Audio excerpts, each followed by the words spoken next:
अस्सलाम वालेकुम। आज के इस टॉपिक में हम एक्सपेक्टेशन वैल्यू की बात करेंगे। ये वर्ड आपने क्वांटम मैकेनिक्स में यूज़ होता हुआ सुना होगा। एक्सपेक्टेशन वैल्यू निकालने से बताने से पहले मैं आपको एवरेज, प्रोबेबिलिटी और वेटेड एवरेज के बारे में बताऊंगा ताकि आपको एक्सपेक्टेशन वैल्यू की आसानी से समझ आ जाए। शुरू करते हैं जी। ये हमारे पास 5 बॉक्स हैं और इन बॉक्स में डिफरेंट नंबर ऑफ़ छोटे छोटे बॉल्स हैं। तो सबसे पहले अगर मैं एवरेज की बात करूं तो एवरेज कैसे आप फाइंड करते हैं किसी भी चीज़ की कि जो टोटल बॉल्स होते हैं और उनको टोटल नंबर ऑफ बॉक्स पे डिवाइड कर देंगे तो आपके पास एवरेज आ जाएगा।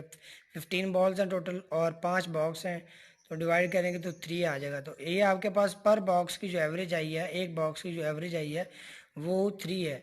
और आपको पता है कि एवरेज जो होती है वो एग्जैक्ट वैल्यू नहीं होती। आप उससे ऊपर भी वैल्यू, उससे थोड़ी ऊपर भी हो सकती है, थोड़ी नीचे भी हो सकती है। ये एक एवरेज होता है, ये मीडियोकर वैल्यू होती है, ठीक है। अच्छा, यहाँ पे प्रोबेबिलिटी की बात करें। प्रोबेबिलिटी क्या होती है? Number of balls in a box.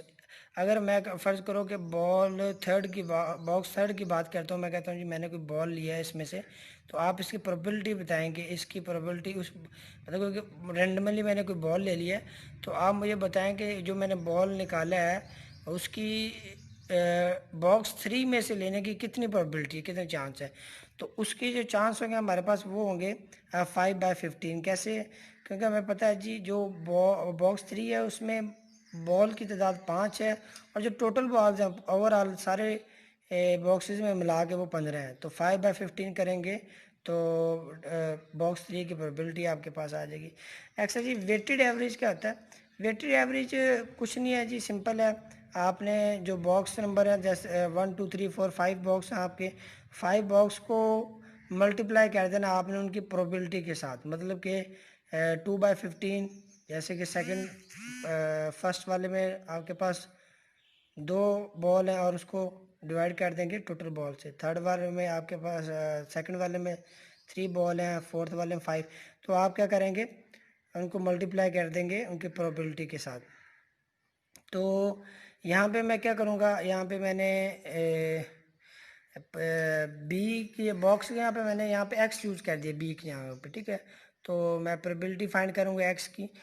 Sorry, मैं यहाँ पे सम अप करूँगा, यानी कि सारे, यानी कि जो जितने भी बॉक्स हैं उनकी जो मैंने वेटेड एवरेज निकालनी है, तो उसके लिए मैं सम अप करूँगा। तो सम अप करने के लिए मैं क्या करूँगा जी, देखें जैसे पीछे मैं बात करके आया हूँ कि इस फार्मूले में आपके पास ये 1 क्या है, ये एक्स है। 1 2 3 4 5 ये लिखे हुए, ये आपके पास सारे एक्स हैं। एक्स से मुराद आपके पास ये बॉक्स हैं, बॉक्स नंबर है, box number 1, box number 2, box number 3 4 5। और 2/15 ये क्या है? ये इस बॉक्स की प्रोबेबिलिटी है।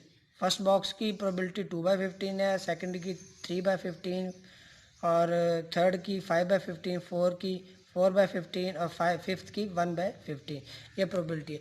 तो मैं इसको इसको फार्मूला बनाऊंगा, इसको वेटेड एवरेज फार्मूला बनाने के लिए मैं क्या करूँगा, सिग्मा लूँगा। सिग्मा क्या, कहाँ से स्टार्ट होगा जी? 1 से लेके 5 तक। एक्स बॉक्स है आपके पास, बॉक्स नंबर है, और पी ऑफ एक्स क्या आपके पास, ये आपके पास प्रोबेबिलिटी ऑफ बॉक्स है, ठीक है।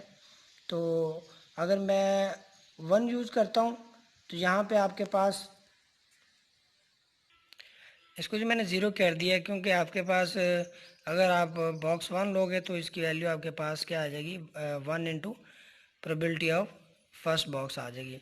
तो ज़ीरो लेंगे तो zero probability, zero weighted average आएगी ज़ीरो बॉक्स की।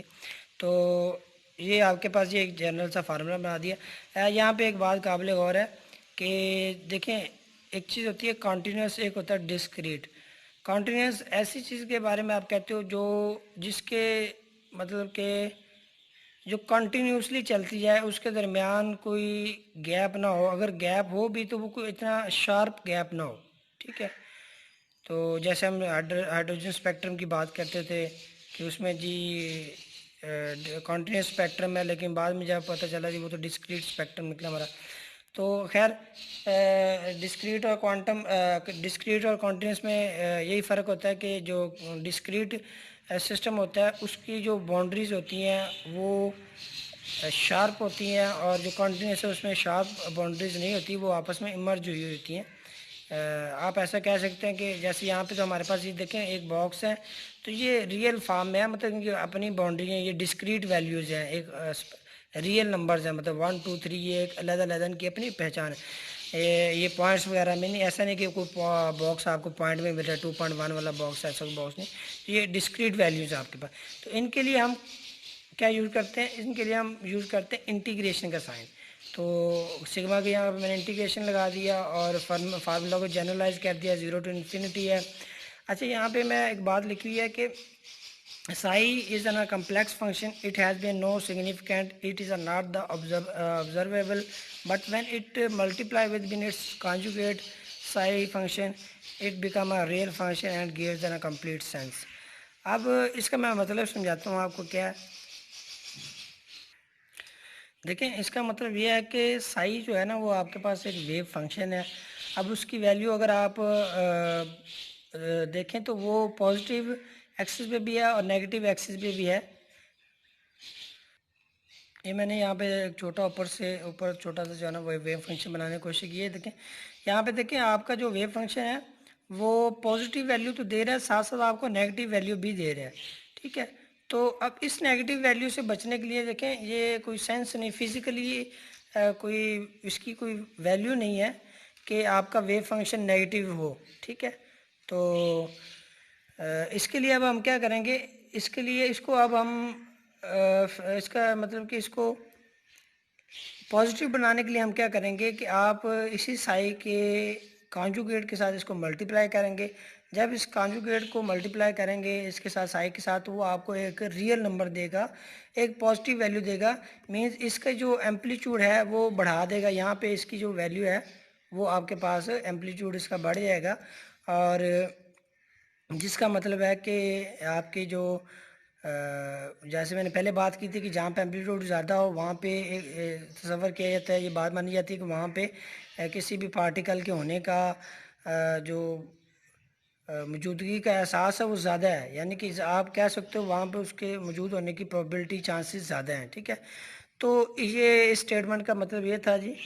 जैसे मज़ीद एक्सप्लेन किया हुआ नीचे, the other word psi gives a negative value of an wave function that having no any physical meaning, but when it be multiply with psi psi conjugate it gives an positive value of wave function with an maximum amplitude. तो ये वही बात समझाएगी है कि देखें साई को हमने साई के कॉन्जुगेट से मल्टीप्लाई किया।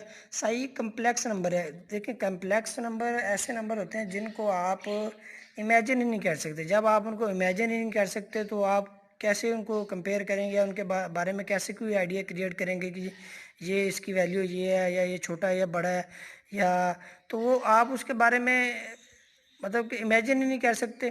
तो आपको क्या फ़ायदा उन नंबर का, आप उससे कि फिर उसकी फिज़िकल अपीयरेंस ही नहीं है कोई। तो उसके लिए आपको इसको पॉजिटिव बनाने का पड़ेगा। पॉजिटिव बनाने के लिए आपने साई को कॉन्जुगेट के साथ साई के कॉन्जुगेट के साथ मल्टीप्लाई किया, तो साई आपके पास a प्लस ए बी, ये मैंने एक एग्जांपल दिया, ये आपके पास एक कम्प्लेक्स नंबर इमेजिनरी नंबर की एक एग्जांपल है। तो उन दोनों को मल्टीप्लाई करेंगे तो देखें जी, ये आपके पास रिजल्ट में ए स्क्वेयर प्लस बी स्क्वेयर। अब यहाँ पे अयोटा नहीं है, इसका मतलब ये आपका रियल नंबर है। तो अब इसकी एक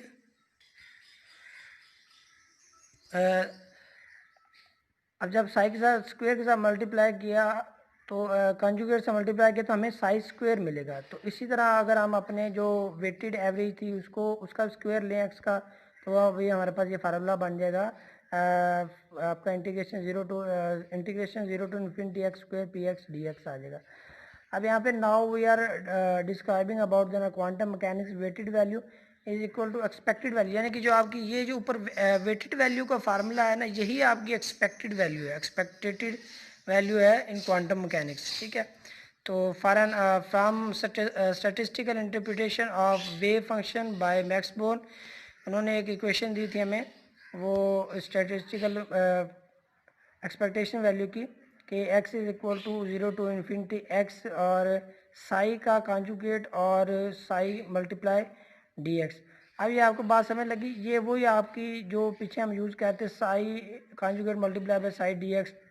अब देखें हम क्वांटम मैकेनिक्स में आ गए तो यहाँ पे हम px नहीं यूज़ करेंगे प्रोबेबिलिटी, यहाँ पे हम साई यूज़ करेंगे और साई को भी दो साई को हम मल्टीप्लाई कर रहे हैं, एक कॉन्जुगेट वाली को और एक सिंपल साई को, ताकि हमें जो आंसर मिले वो रियल फॉर्म में मिले, मतलब उसकी कोई फिजिकल अपेयरेंस हो।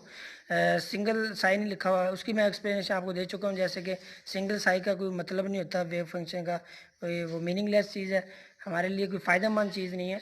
तो इसके लिए हमने साई कॉन्जुगेट और साई को यूज़ किया है। और ये जो हमारा एक्सपेक्टेशन वैल्यू का फार्मूला आ गया है, इंटीग्रेशन 0 टू इन्फिनिटी एक्स और Sai conjugate multiply by Sai D x. ठीक है, ये तो ये जो बात की है यहाँ तक जो बात है, ये एक्सपेक्टेशन वैल्यू किसकी है, ये पोजीशन की है, ये एक्स की है।